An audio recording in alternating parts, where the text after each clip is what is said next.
Hey there, it's great to see you. I hope you're doing well. I'm Shawna, your counseling astrologer. This is your weekly astrology forecast for September 5th through the 11th.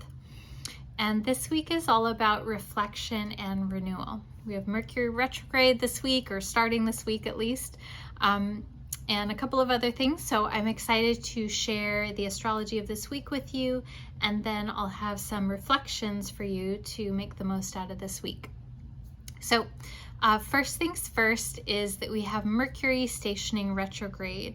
So this is happening on the 9th, and it's going to be retrograde through October 2nd. Mercury stations at 8 degrees of Libra, and then it moves back to 24 degrees of Virgo before it stations direct again. So what I think is really cool about this retrograde is it feels much more gentle than your typical Mercury retrograde. So this is because it is in Libra, where it's in mutual reception with Venus.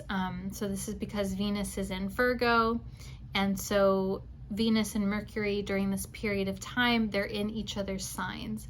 So it's kind of, when this happens, the planets are kind of like working together to support one another. And then when Mercury moves back into Virgo, it's in its own sign. So it's in its dignity, and this also means that it can bring its most beneficial symbols and support. So all of this to say that I don't want you to freak out about this Mercury retrograde. I think this is going to be a very conducive time to reflection and renewal.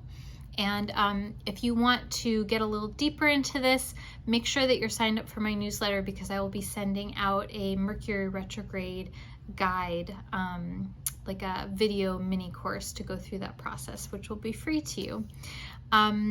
I'll have a link below to sign up for my newsletter. The other thing that's happening this week is we have a full moon in Pisces. So this full moon is happening Saturday the 10th, so it's the day after Mercury retrograde, and it's exact at 2:59 a.m. Pacific time. I'll have the times for Eastern time and Australian time in the link below.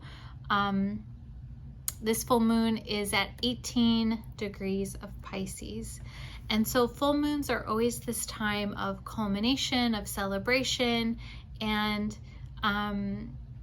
just like basking in the awesome things that you've done over the past month or over the past 6 months. And if you want to get more insight into this, you can look at where Pisces is in your personal birth chart.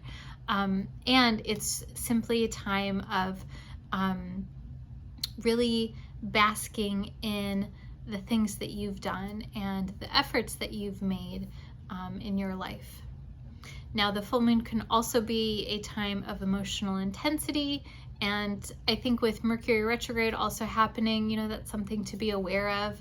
If you watch the cycles, maybe you know that a full moon for you is a time where you feel a little more emotionally sensitive, and to take that time for yourself. Now, the other thing that's tied into this is that the sun will be trine Uranus.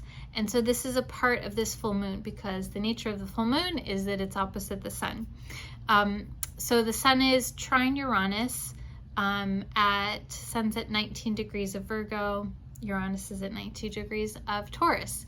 So this aspect is one of enlivening, of trying new things, of excitement, and bringing new life to things, and really exploring new options, new possibilities, novelty.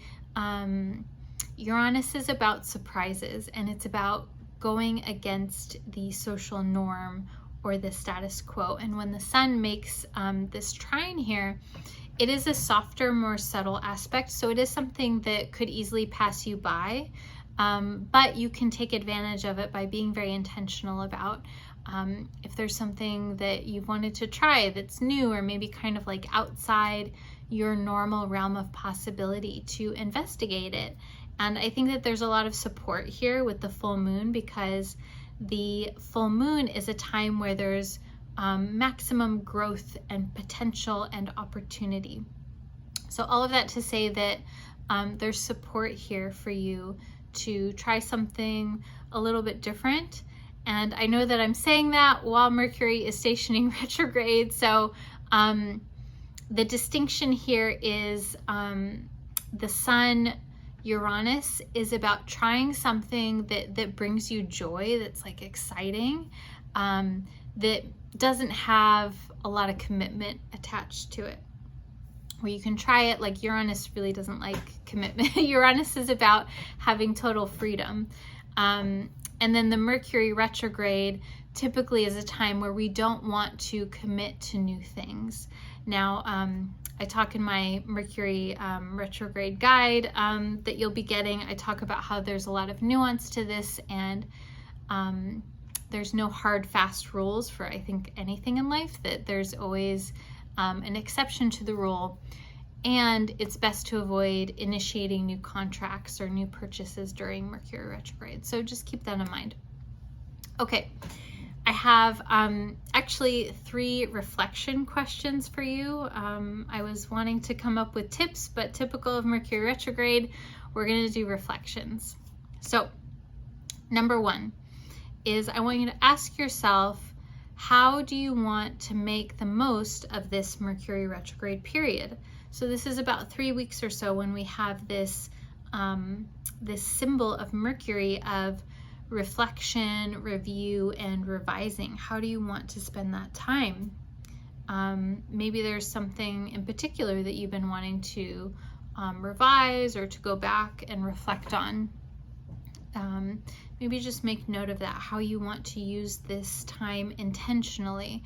And I'm saying this because when we find an outlet for the planetary symbolism, we're kind of like allowing that energy to move through in a way that is more beneficial versus just kind of like letting it find a place that maybe we don't want it to go. Okay, reflection question number 2 is, what area of life or situations would benefit from extra attention and care? And so this also is very Mercury retrograde-ish.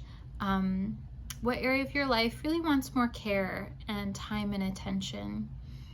And I think that we get kind of locked into these repetitive keywords for things like Mercury retrograde, about review and reflection and repair. And when Mercury is retrograde, we're putting more attention into a very specific place. And so I wonder what area of your life is already like calling and craving for that attention. And then reflection number 3 is, what's working well for you? How can you celebrate and further innovate your life in areas that are already working well? So this is like keying into that Sun Uranus energy where, and the full moon, where what's working well? What do you want to emphasize and play up? And where is there room for celebration for you this week to honor everything that you're doing and how amazing that you are? All right, I hope you found this helpful. And I'm wishing you a wonderful week. And again, if you want to get more into Mercury retrograde, sign up for my newsletter. If you're watching this after my newsletter has gone out, if you're watching this after Tuesday, send me an email and I'm more than happy to send that to you, because I do want to make sure that you have this so that you can make the most out of this Mercury retrograde period. Okay, wishing you a wonderful week, and I'll see you again soon. Bye.